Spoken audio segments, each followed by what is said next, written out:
Halo teman-teman semuanya, selamat pagi, siang, sore, ataupun malam dimanapun teman-teman berada. Nah, apa kabarnya teman-teman? Semoga teman-teman sehat selalu dan juga tetap semangat ya untuk belajar lagi bersama kakak-kakak SNF. Nah, sebelum aku mulai lebih lanjut, aku mau kenalin diri aku dulu nih. Nama aku Kak Kristi. Di sini aku akan ditemani oleh dua teman aku, yaitu Kak Faza dan juga Kak Bagas. Nah, di sini kita bertiga akan menemani teman-teman nih untuk belajar bareng mata pelajaran IPS bab 7, yaitu tentang kolonialisme dan perjuangan bangsa Indonesia. Waduh, seru banget ya kayaknya ya. Karena di sini kita akan belajar nih mengenai sejarah datangnya bangsa Barat ke Indonesia dan tujuannya itu apa sih, Kak? Nah, tanpa menunggu lebih lama lagi, aku langsung saja ya. Jadi pertama kali aku akan menceritakan nih tentang kedatangan bangsa Barat ke Indonesia. Jadi teman-teman, pada abad ke-15 bangsa Eropa itu telah melakukan penjelajahan samudra. Nah di sini bangsa Portugis itu merupakan bangsa pertama yang melakukan pendaratan atau yang pertama kali datang ke Indonesia, yaitu pada tahun 1511. Lama banget ya.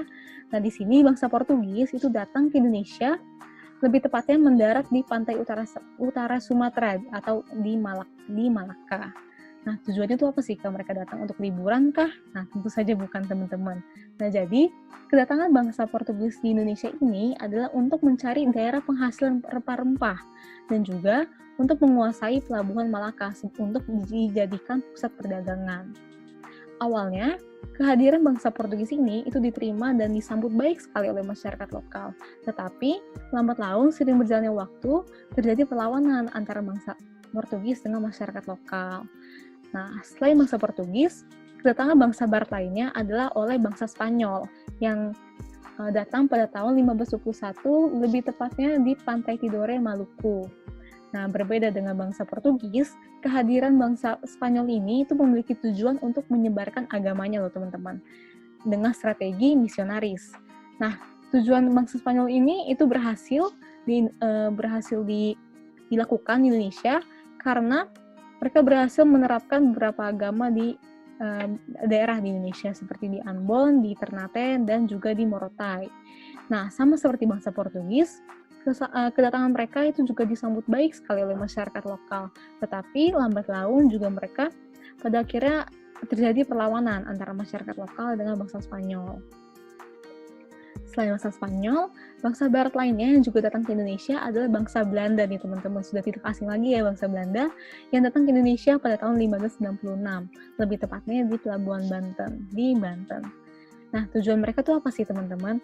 Nah, di sini tujuan Belanda datang ke Indonesia adalah untuk mencari daerah penghasil rempah-rempah. Di sini Belanda juga mendirikan yang namanya VOC. VOC atau mungkin bisa dikatakan sebagai gabungan perusahaan-perusahaan dagang di Belanda di Indonesia dengan tujuan adalah untuk melakukan perdagangan.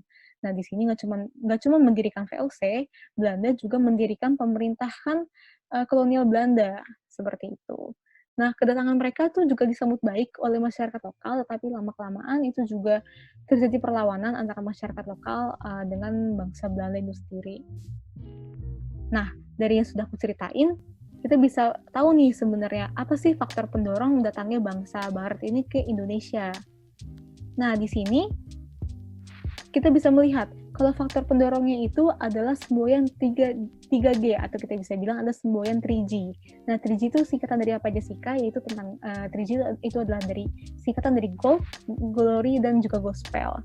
Oke, kita mungkin bisa cari tahu satu persatu ya. Nah, G yang pertama itu adalah gold.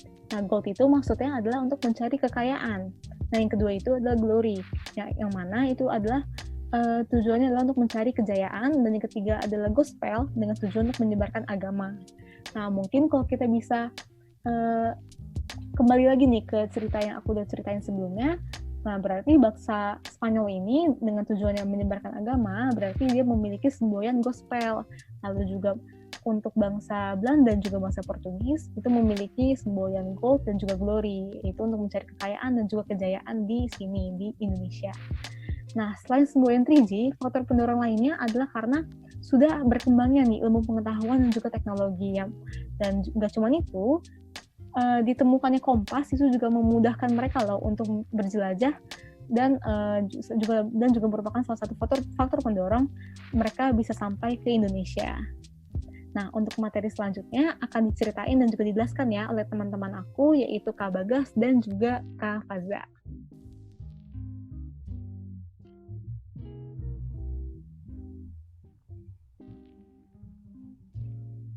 Halo, selamat pagi atau siang atau malam adik-adik. Kenalin, nama aku Bagas, dan kita akan belajar di bagian kedua ini mengenai kolonialisasi atau penjajahan bangsa Indonesia oleh bangsa Barat. Yuk, langsung aja kita pelajari. Yang pertama tuh, siapa sih bangsa Barat itu?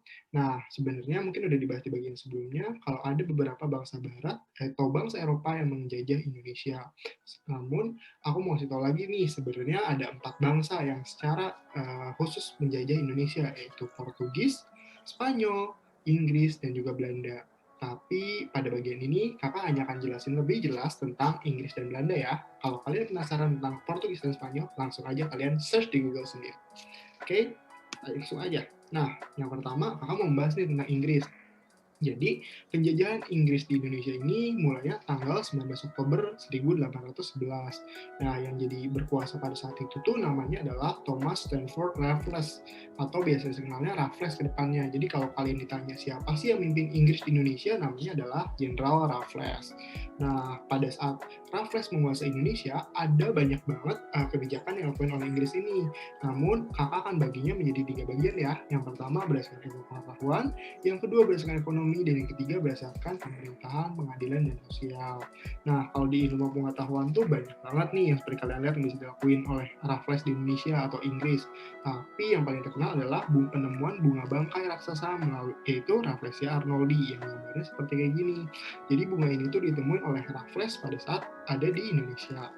Lalu yang kedua, di bidang ekonomi, ada satu kebijakan besar, yaitu pemerintah Inggris itu membuat tanah yang menjadi awalnya milik rakyat masing-masing, rakyat Indonesia, menjadi milik negara, sehingga petani harus membayar pajak sebagai uang sewa. Jadi itu awalnya kayak misalnya kalian punya rumah lahan biasa, terus kalian nggak harus bayar, tapi kalian harus awalnya tuh cuma kayak bayar hasilnya, tapi sekarang kalian harus jadi bayar uang kalian diem di situ, kayak gitu lah kasarnya. Kalau kalian bayar asal bayar pajak tuh kayak kalian bayar uang kosan atau uang sewa apapun gitu. Dan yang terakhir di bidang pemerintahan pengadilan sosial, yang paling dikenal mungkin ada Inggris ini membagi Pulau Jawa menjadi 16 karesidenan termasuk Yogyakarta dan Surakarta. Dan uniknya sistem ini ada beberapa yang masih bertahan oleh Indonesia sampai saat ini loh. Oke, lanjut aja deh gitu. Nah, berikutnya kita akan bahas tentang Belanda. Nah, Belanda ini tuh sebenarnya Belanda mulai di Indonesia udah lama banget loh teman-teman. Belanda tuh menjajah Indonesia sekitar 3,5 abad atau 350 tahun, tapi mulainya sejak 1596, dan yang pertama datang tuh namanya jenderalnya Cornelis de Houtman. Tapi awalnya Belanda tuh datang bukan sebagai negara dan gak mau menjajah loh teman-teman. Belanda tuh awalnya pengennya berdagang aja, makanya dia mendirikan yang namanya VOC atau VOC. Nah, VOC ini tuh punya 3 tujuan nih, seperti menguasai pelabuhan penting, menguasai kerajaan Indonesia, dan memonopoli perdagangan rempah-rempah. Nah, awalnya tuh cuma pengen perdagangan rempah-rempah doang teman-teman, tapi kemudian dia jadi menguasai kerajaan Indonesia deh. Tapi sukses gitu ya kira-kira ke depannya? Yuk kita lihat aja. Nah, ternyata VOC itu gagal teman-teman di kedepannya. Ya walaupun dia udah untung banyak banget, tapi akhirnya dia runtuh juga. Dia tuh gagal dan akhirnya berganti sistem. Nah, gagalnya VOC itu karena banyak pegawainya ngakuin korupsi nih, kayak pejabat kita saat inilah gitu. Dan karena Indonesia tuh gede banget, VOC jadi gak bisa ngawasinnya gitu. Selain itu, ada juga penyebab lain. Nah, dari Belanda sendiri itu, Belanda tuh dijajah juga teman-teman oleh Prancis pada saat itu. Jadi terpaksa deh mereka untuk mempertahankan jajahannya di Indonesia, orang Belanda itu bikin sistem baru. Nah, di sistem baru itu tuh ada jenderal baru yang datang, namanya adalah Herman W. Daendels pada 15 Januari 1808. Tapi Daendels ini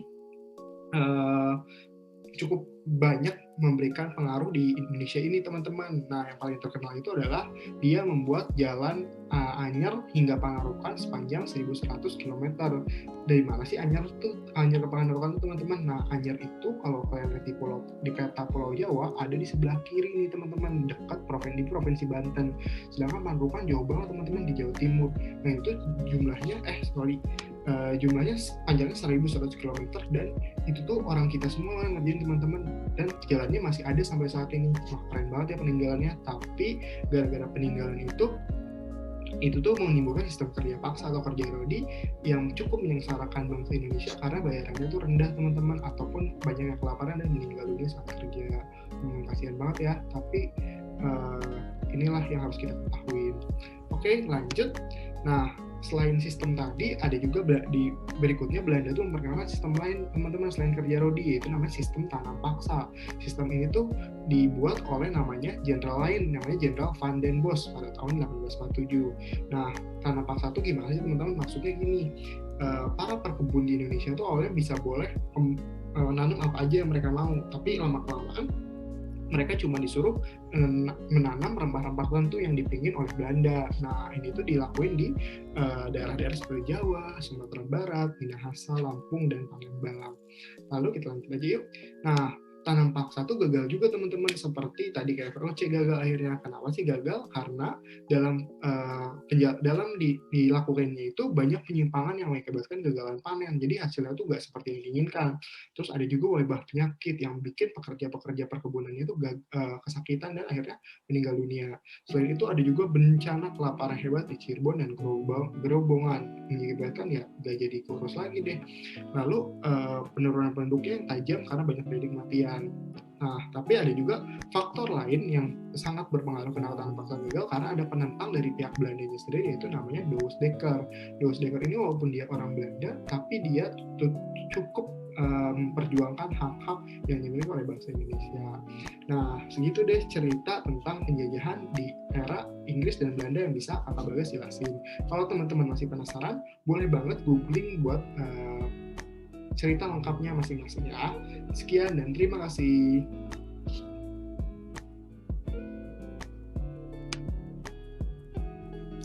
Nah, setelah tadi yang telah dibahas Kak Bagas dan Kak Kristi tentang kedatangan bangsa Barat ke Indonesia dan juga kolonialisasi bangsa Barat ke Indonesia. Nah, setelah perlahan-lahan itu, Indonesia pun bangsanya melawan balik terhadap kolonialisasi bangsa Barat. Nah, pertama-tama nih kita bakal lihat nih bangsa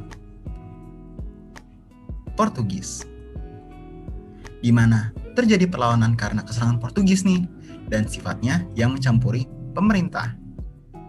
Nah, penyerangan ini terjadi di Aceh dan juga Ternate. Pada Aceh, dia dipimpin oleh tokoh-tokoh seperti Sultan Ali Mughayat Shah dari 1548 sampai 1528, Sultan Alauddin Riyad Shah dari 1537 sampai 1568, dan Sultan Iskandar Muda pada tahun 1607 dan sampai 1636. Sedangkan untuk perlawanan di Ternate dipimpin oleh Sultan Hairun dan Sultan Babullah. Aceh sendiri dibanding dengan Ternate berhasil mengusir Portugis, sedangkan Ternate hanya bisa memukul mundur mereka sampai ke Hitu, di mana mereka menetap di timur-timur.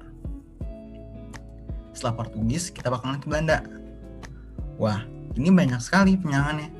Ini karena Belanda sendiri menetap di Indonesia lebih lama dibanding Portugis.